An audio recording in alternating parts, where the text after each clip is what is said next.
महाकरुणी तथागत भगवान Gautam Buddha, विश्वरत्न बौद्धिसत्व संविधानकार doctor Babasaheb Ambedkar, Mahatma Jyotiba Phule, Savitribai Phule, Shahu Maharaj, विश्वरत्न बौद्धिसत्व संविधानकार doctor Babasaheb Ambedkar, बहुजनांच्या सर्व महापुरुषांना विनम्र अभिवादन करतो। विदर्भ स्तरीय भव्य धम्म परिषद आणि धम्म मंचकावरती असलेले पूज्य महंते त्यांच्या सामने संघास वंदन करतो। भारतीय बौद्ध महासभेचे सर्व पदाधिकारी, वर्धा जिल्ह्याचे हिंगणघाटचे सर्व महिला पदाधिकारी, समयीचा अभाव आहे म्हणून नावं घेत नाही, कारण इथून मला पुन्हा एकदा नागपूरला जाऊन त्या संविधान चौकामध्ये मला पुन्हा एकदा माझं उद्बोधक निवडणुकीच्या माध्यमामधून ठेवायचं आहे, म्हणून मी जरा घाई करतो। मी अभिनंदन करतो भारतीय बौद्ध महासभेच्या सर्व पदाधिकाऱ्यांचं, कारण पहिल्यांदाच मी या हिंगणघाटमध्ये आलेलो आहे असं तर मला तरी जाणवतं। सांगण्यात आलं की मीराताई आंबेडकर 7 वेळा आलेले आहेत आणि निश्चितपणे या वर्धा आणि हिंगणघाट तालुक्यामध्ये जे आपण धम्म परिषदेच्या माध्यमामधून जे कार्यक्रमाचं आयोजन केलं, आपला देखील सगळ्यांचं अभिनंदन करतो की आपण एवढ्या मोठ्या संख्येने इथे हजर राहिलात।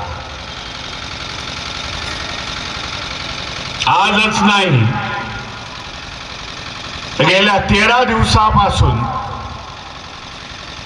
हा धम्म परिषदेचा कार्यक्रम, ज्याच्यामध्ये सामनेर शिबिर, महिला प्रशिक्षण, समता सैनिक दल या सगळ्यांचा समावेश आहे। आज गरज आहे आपली आयडेंटिटी बनवायची,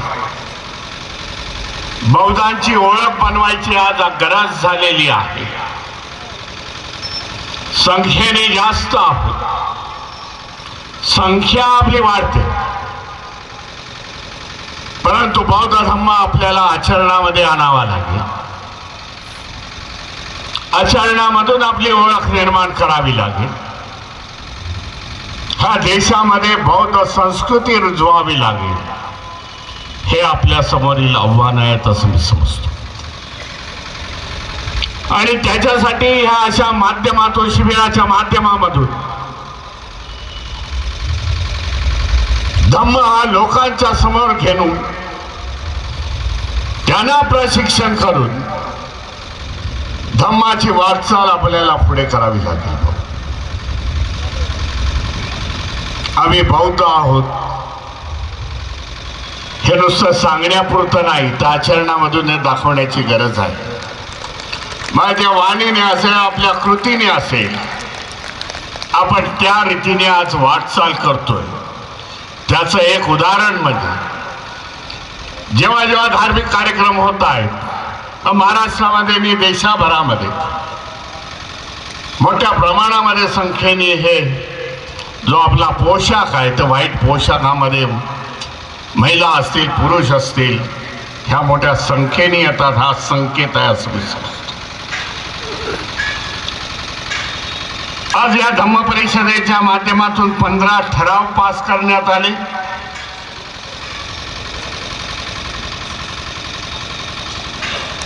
अतिशय सुंदर जे आव्हान आहेत समाजाच्या समोर, ते ठरावाच्या माध्यमातून लोकांना दाखवण्याचा प्रयत्न केलेला. महाबोधी बुद्ध विहाराचा पहिला सराव महाबोधी बुद्ध विहाराचा आहे.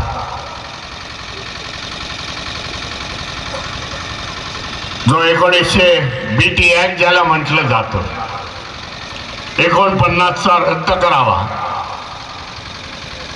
ज्याला आता येणाऱ्या 12 तारखेला फेब्रुवारीच्या 12 तारखेला 1 वर्ष होणार.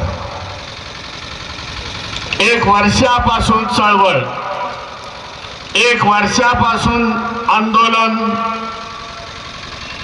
माध्यमातून कार्यक्रमास तिथे महाबोधी बुद्ध विहारामध्ये सुरुवात आहे.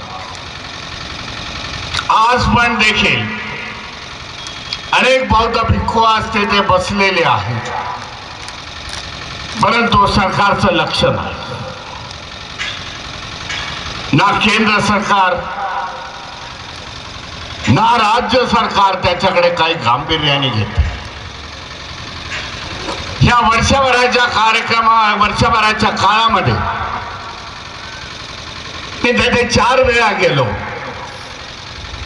परिस्थितीचं अवलोकन केलं, परंतु सरकारचं इन्व्हॉल्वमेंट नाही. तेव्हा एक जाणलं मी, या आंदोलनामध्ये बसलेले लोक आहेत ते जास्त करून महाराष्ट्रामधून आले. या आंदोलनामध्ये उत्तर प्रदेश मध्य प्रदेश मधून लोक आली,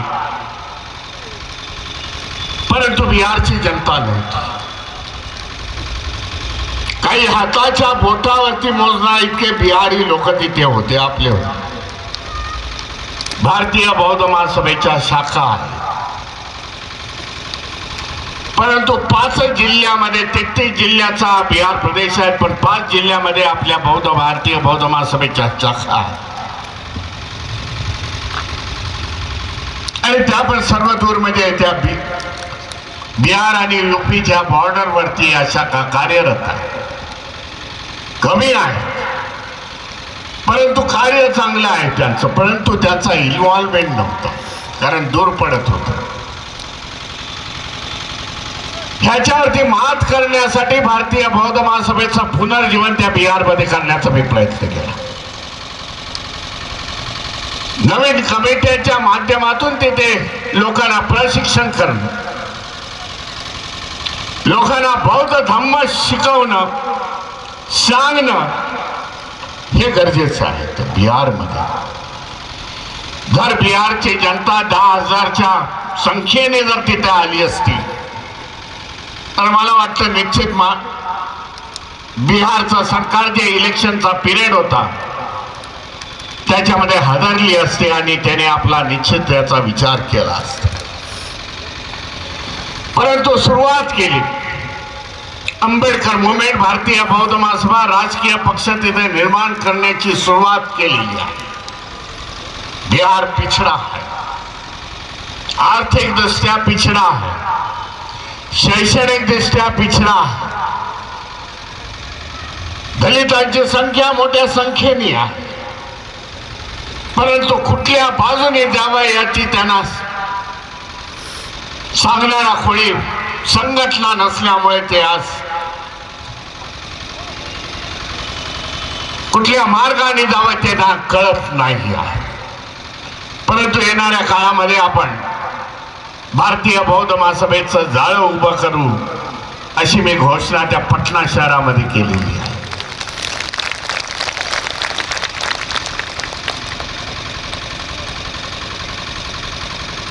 देशामधली स्थिती बघितली,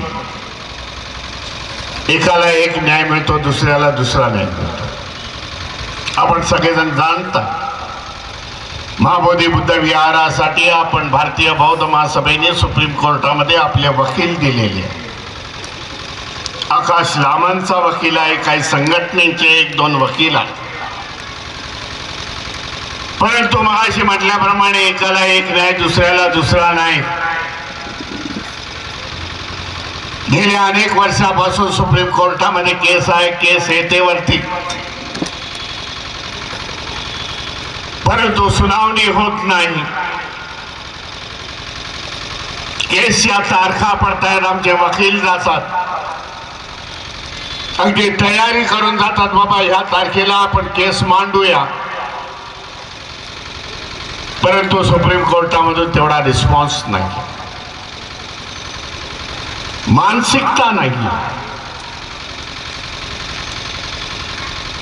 राम जन्मभूमीचा निकाल मिळाला तेव्हा सांगण्यात आलं जजमेंटच्या माध्यमातून आस्थेचा विषय, करोड़ों लोगों की आस्था है, इसके लिए राम जन्मभूमि है.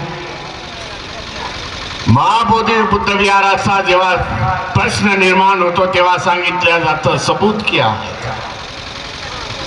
एकाला एक न्याय, दुसऱ्या दुसरा नहीं. सबूत आपके पास क्या है. आपल्या वकिलाने ढेर सारे सबूत आज जमा केलेले आहेत. 5व्या-6व्या शतकापासून आपल्याकडे एव्हिडन्स आहेत, सबूत आहे. चिनी यात्रेकरू जे आले होते, 3 यात्रेकरू फायन हियन, आणि त्या सगळ्यांनी लिहून ठेवलेलं आहे महाबोधी बुद्ध विहार आहे. भगवान गौतम बुद्धांना ते एनलायटन मिळालं, संबोधी प्राप्त झाली. सम्राट अशोकाने त्याच्यानंतर तिथे विहार बांधलेला असताना देखील सबूतचा विषय येतो. तरी पण आपली न्यायव्यवस्थेवरती आपली श्रद्धा, बाबासाहेबांनी संविधान लिहिलेला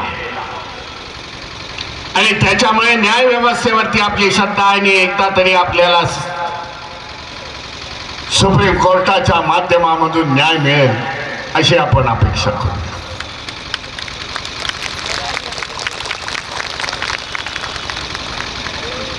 ठरावामध्ये अनेक प्रश्न आहेत. मध्यंतरीच्या 2 वर्षापूर्वी आम्ही महाराष्ट्रामध्ये मुंबईमधून चळवळी सुरुवात केल्या. जे सम्राट अशोकाने ज्या 1200 लेण्या या फक्त महाराष्ट्रामध्ये सापडत आहेत आणि या 1200 लेण्या, स्तूप, चैत्य ह्या सगळ्यावरती घुसखोरी झाली. बौद्ध धर्म लुप्त झाल्याच्या नंतर ह्या देशामधल्या लोकांनी त्याच्यावरती कब्जा केला.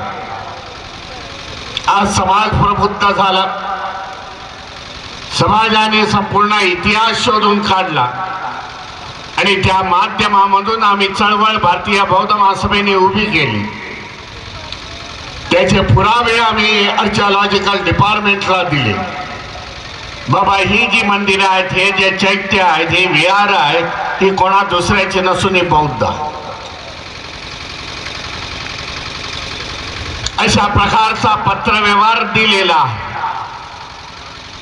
आणि त्या माध्यमामधून आपण सगळ्यांचं प्रबोधन करत आहोत. लोकांना आपण सांगतोय बाबा ही बौद्ध विहार आहे आणि ती देखील आम्हाला मिळाली पाहिजे. परंतु पहिलं आपलं टार्गेट असेल महाबोधी बुद्ध विहाराचं. एकदा महाबोधी बुद्ध विहार जर आपल्याकडे आलं, बौद्धांची त्याच्यावरती मॅनेजमेंट आली, तर त्या माध्यमातून इतर देखील जे मोठे मोठे विहार आहेत त्याच्यावरती आपण सांगू शकतो बाबा ही देखील बौद्धांची आहेत, ही आम्हाला मिळाली पाहिजे. कारण देशामध्ये आज बौद्धांची संख्या वाढते. बाबासाहेबांनी दिलेला धम्म आपण काय महाराष्ट्रामध्ये संकुचित ठेवलेला नाही. तर देशाच्या खाण्या खोबऱ्यामध्ये हा बौद्ध धम्म आपण नेण्याचा प्रयत्न केला आणि त्याला चांगल्यापैकी यश मिळालेलं. संख्या वाढते. धर्मांतर कोणाचं होत असेल या देशामध्ये, शेड्यूल कास्टच्या माणसाचं, इतर समाजाचं होत असेल तर ते बौद्धांचं होत. हे सुबच्य साथ मी आपल्याला सांगू इच्छितो.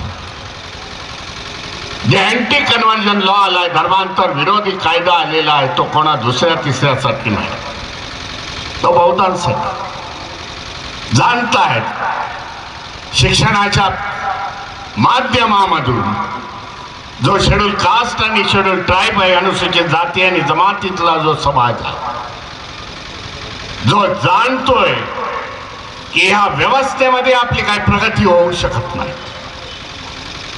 जी व्यवस्था अंधश्रद्धा आणि पाखंडवाद आहे त्याच्यामध्ये आपली प्रगती होत नाही.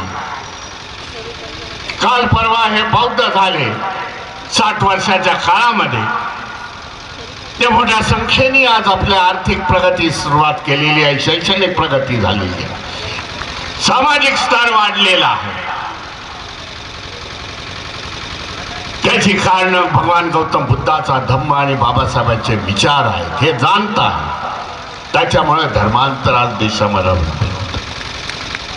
म्हणून हा अँटी कन्व्हर्जन लॉ हा आपल्यासाठी आहे. बाबांनो, धर्मांतर करू नका, बौद्धांची संख्या वाढू नका, याच्यासाठी अँटी कन्व्हर्जन लॉ. मी आता हैदराबादला होतो तेव्हा माझ्या बरोबर बनते सुमेत रत्न होते, तेव्हा त्यांनी सांगितलं, भीमरावजी,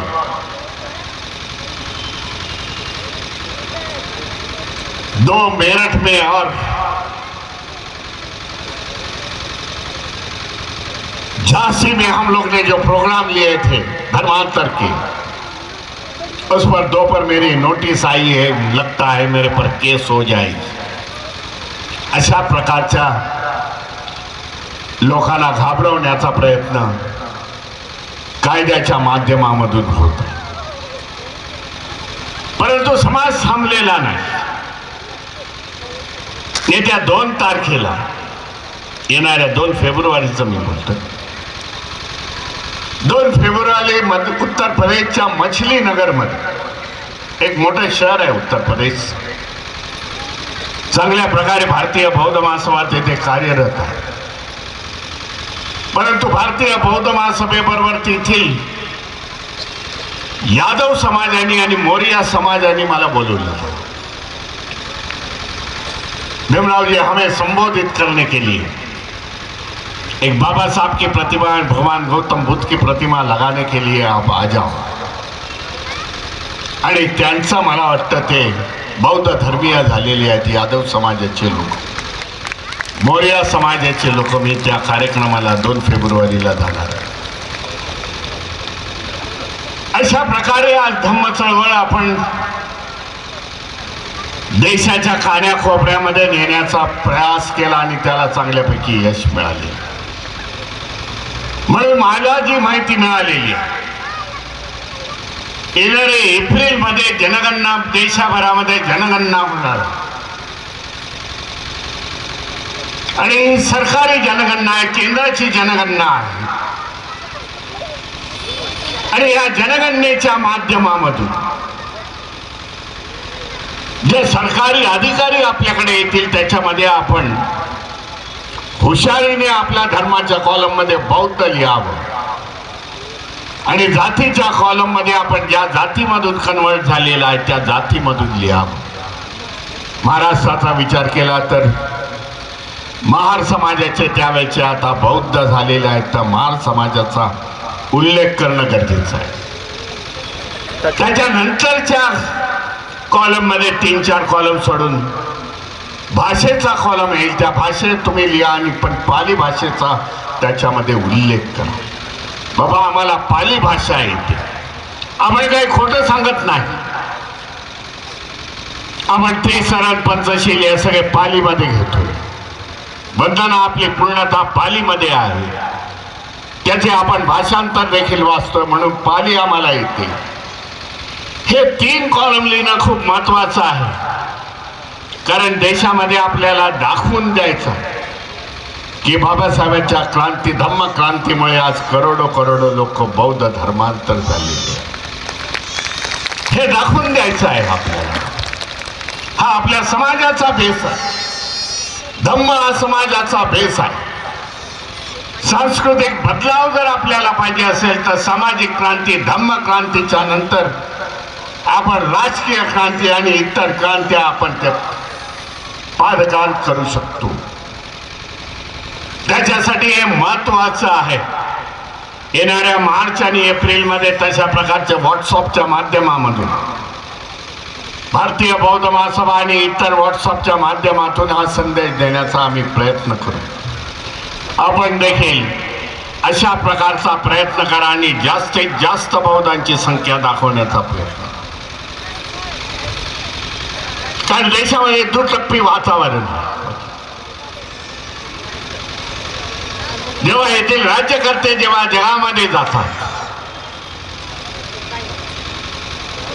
तेव्हा ते सांगतात की आम्ही भगवान गौतम बुद्धाच्या भूमीमधून आलेलो आहे, भारतामधून आलेलो आहोत. ज्या बुद्धाने शांतीचा मार्ग संपूर्ण जगाला दिला, मानवतेचा दिला, न्यायाचा दिला, युद्ध नको बुद्ध हवा अशा प्रकारचा संदेश दिला, एन्व्हायरमेंटचा दिला, त्या बुद्धाच्या जन्मभूमी आणि कर्मभूमी मधून आम्ही आलेलो आहोत, म्हणून यांना मान सन्मान मिळतो. परंतु इथे आल्यानंतर त्यांचं पुन्हा एकदा त्याचप्रमाणे वागणं असतं. म्हणून या अशा गोष्टीवरती विश्वास न ठेवता आपण जास्तीत जास्त बौद्ध कसे होऊ ह्याचा विचार होणं गरजेचं झालेलं आहे. आजच्या काळामध्ये अनेक आव्हानं आपल्या समोर आज उभी राहिलेली आहेत. त्या धम्म परिषदेच्या माध्यमातून त्याच्यावरती देखील चर्चा होणं गरजेचं आहे असं मी समजतो. अनेक आव्हानं समाजासमोर आहेत की जे समोरून नाही तर पाठीमागच्या बाजूने बॅकडोरच्या माध्यमातून तुमच्या समोर त्याने उभी केली. 2014 पासून मी समजतोय हा काळ सुरू झाला, ज्याला बाबासाहेबांनी त्यावेळेला सांगितलेलं आहे बाबा अशा प्रकारचा काळ देखील येऊ शकतो. बाबासाहेबांनी सगळे धोके सांगून गेलेले आहेत. बाबासाहेबांनी क्रांती सांगितली, क्रांती घडवली या देशामध्ये. तेव्हा बाबासाहेब म्हणतायत एक काळ असा पण येईल की प्रतिक्रांतीने या क्रांतीला उत्तर देता येईल, प्रतिक्रांतीवाले उभे राहतील आणि झालेली क्रांती पुन्हा एकदा दाबण्याचा प्रयत्न करतील. हा पिरियड जो आहे 2014 पासून सुरू झालेला हा प्रतिक्रांतीचा पिरियड आहे असं मी समजतो. कारण बघितलंय 60 वर्षाच्या काळामध्ये हा समाज शून्यापासून शिखरापर्यंत कसा गेला. शून्यापासून सुरुवात केली होती त्याची बाबासाहेबांनी. ज्याने साप्ताहिक बाबासाहेबांनी काढलं त्याचं नावच मुकनायक ठेवलं होतं. तो शून्य आहे असं मी समजतो. परंतु 60 वर्षाच्या काळामध्ये बाबासाहेबांच्या विचारावरती, बुद्धाच्या धम्माच्या विचाराने, आचरणाने हा समाज एवढा वरती का गेला त्याची त्यांनी कारण शोधली. बघितलं शिक्षणाच्या माध्यमामधून बुद्ध धम्म त्यांनी आत्मसात केला. असा समाजाच्या शिक्षणाच्या वाटा बंद करा. म्हणून हा ठरावामध्ये जे लिहिलेलं आहे, ठराव नंबर किती आहे तुम्ही बघत नाही आता, शैक्षणिक धोरण या देशातलं खतम करण्याचा डाव चालू आहे. जे सरकारी शाळेच्या माध्यमातून फ्री ऑफ कॉस्ट मिळत होतं त्या सरकारी शाळाचा बंद करण्याचा डाव ह्या देशामध्ये चालू झालेला आहे. महाराष्ट्रात नाही, पुऱ्या देशामध्ये. उत्तर प्रदेशामध्ये होतो तेव्हा मला सांगण्यात आलं 6 महिन्यापूर्वीची गोष्ट आहे. थंडीच्या आधीच्या काळामध्ये मी गेलो होतो तेव्हा सांगितले 27,000 शाळा या बंद आहेत. बंद करण्याचा डाव या सरकारचा. या शाळेमधले शिक्षक हे आपले शिक्षक आहेत. वंचित समाजाचे आहेत, बौद्ध आहेत, शेड्यूल कास्टचे आहेत, ओबीसी समाजाचे आहेत. विद्यार्थी हे वंचित आहेत, आपल्या समाजाचे आहेत, खालच्या समाजाचे आहेत. बघितलं, या शाळेच्या माध्यमातून, आज शिक्षणाच्या माध्यमातून समाज येतो. या लोकांना खतम करायचं, शिक्षण सिस्टीम खतम. शिकणार नाही तर ते गुलाम होतील आपली. प्रायव्हेट स्कूल निर्माण करतील तर प्रायव्हेट स्कूलची फी आपल्याला अफोर्ड करता येणार नाही, आपल्याला भरता येणार नाही. अशा प्रकारची शिक्षणाची प्रतिक्रांती मी समजतो. आंदोलन झाली, त्याच्यानंतर त्यांनी सांगितलं 27 नाही पण 10,000 शाळा सुरू करतो.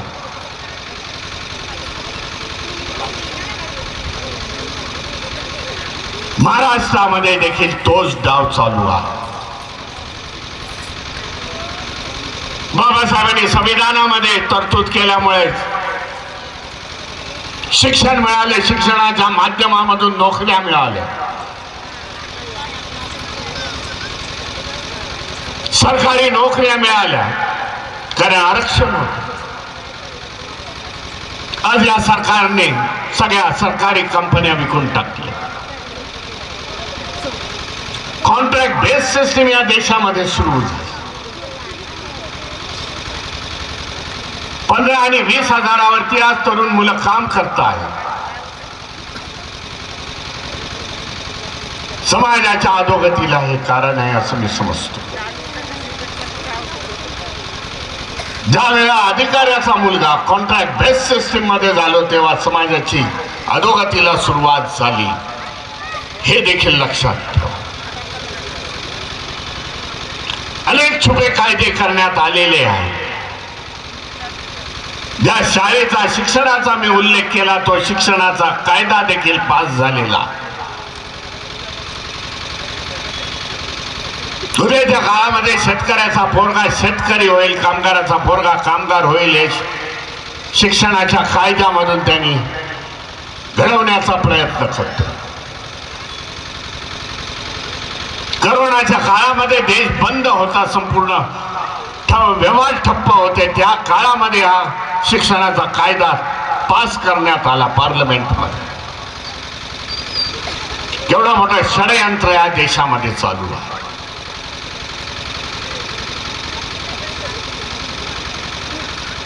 एकच कारण आहे की समाज, जो खालचा समाज आहे तो आमच्या बरोबरीला येतोय, त्याला पाठीमागे ढकलण्याचं काम आहे.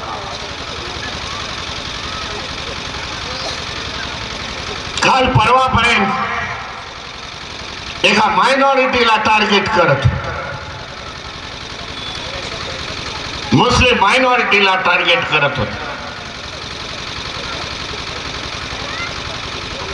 मंदिर मस्जिदचा मसला घेऊन पुढे निघाले. मस्जिद के नीचे मंदिर,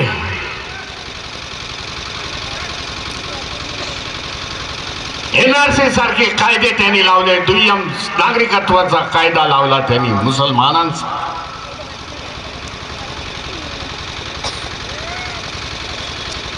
25 डिसेंबर रोजी जे जीसस क्राइस्ट यांचा जन्मदिवस आहे तो साजरा होत असताना देशाभरामध्ये हल्ले झालेले,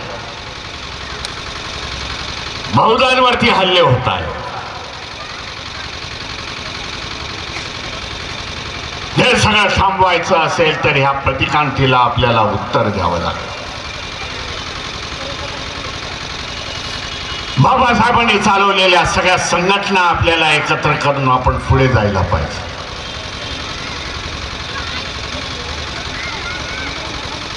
एक जाणतो की बाबासाहेबांची जनता ही घाबरणारी जनता नाही. कुठल्याही व्यवस्थेला ही टक्कर देणारी जनता आहे. मी देशाभरामध्ये फिरत असतो, मला जाणून येतो.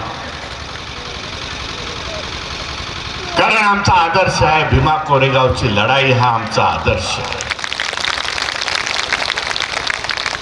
म्हणून जी काय प्रतिक्रांती सुरू झालेली आहे त्याला दाबणं आणि आपले घोडदौड पुढे चालू ठेवणं हे गरजेचं आहे. त्याच्यासाठी राजकीय ताकद देखील असणं गरजेचं आहे असं मी समजतो. राजकीय गुरुकिल्ली आहे. या सगळ्या समस्येची गुरुकिल्ली कोण असेल तर राजकीय असेल. भारतीय बौद्ध महासभा राजकारणामध्ये नाही हे मी नेहमी सांगत असतो. राजकारण हा आमचा अजेंडा नाही. परंतु इलेक्शनच्या काळामध्ये राजकीय संस्थेला बळ देणं, वंचित बहुजन आघाडीला बळ देणं, आपली राजकीय ताकद इथं निर्माण करणं, त्याच्यासाठी आम्ही लोक त्यांना मदत करत असतो. उद्या राजकारण संपलं, उद्या निवडणुका संपल्या, बौद्ध महासभेवाले पुन्हा एकदा धम्माच्या वाटेने निघून जातात.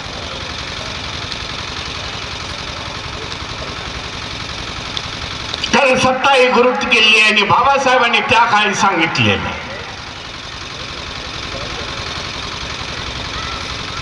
की आपल्या दिवारावरती लिहून ठेवा की एकदा तरी आपल्याला सत्ताधारी समाज या देशामधला व्हायचा.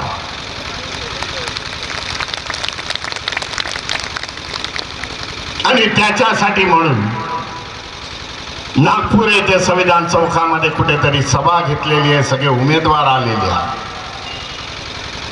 त्यांना संबोधित करण्यासाठी मला तिथे हजर व्हायचं. सकाळी देखील एवढ्या व्यस्त कार्यक्रमामधून मी जवळजवळ 5-6 उमेदवारांचा प्रचार करून आलो. आता संध्याकाळी सगळ्यांची जॉईंट मीटिंग आहे.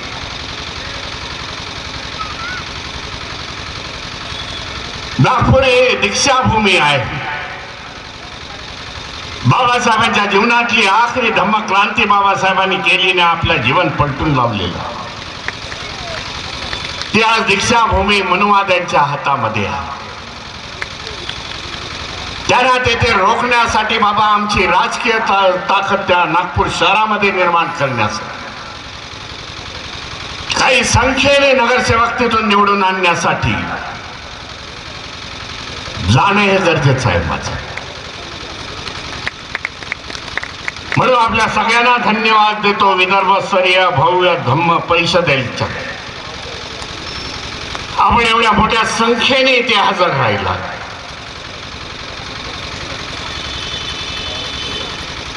धम्म परिषदेच्या माध्यमातून शिबिराचं आयोजन केलं. आपण त्या शिबिराचा लाभ घेतला. ह्या लाभाबरोबर आपली नवीन येणारी पिढी हे बौद्ध धर्मीय घडवण्याचा प्रयास केला. म्हणून आपल्या सगळ्यांचं अभिनंदन करतो. संघ बसलेला आहे, श्यामनेर संघाचं देखील मी अभिनंदन करतो. प्रशिक्षणाच्या माध्यमामधून त्यांनी जे काही शिक्षण धम्माचं ग्रहण केलेलं आहे ते येणाऱ्या काळामध्ये समाजासमोर द्यावं आणि आपण प्राप्त केलेलं बौद्ध धम्माचं प्रशिक्षण लोकांना समजावून सांगतो. येणाऱ्या काळामध्ये धम्माची पताका आपल्या खांद्यावरती ठेवून भारतीय बौद्ध महासभेचे पदाधिकारी व्हावं आणि धम्माचा ध्वज असाच पुढे न्यावा हे मी त्यांच्याकडून अपेक्षा करतो. माझ्या वाणीला विराम देतो. नमो बुद्धाय. जय भीम, जय संविधान.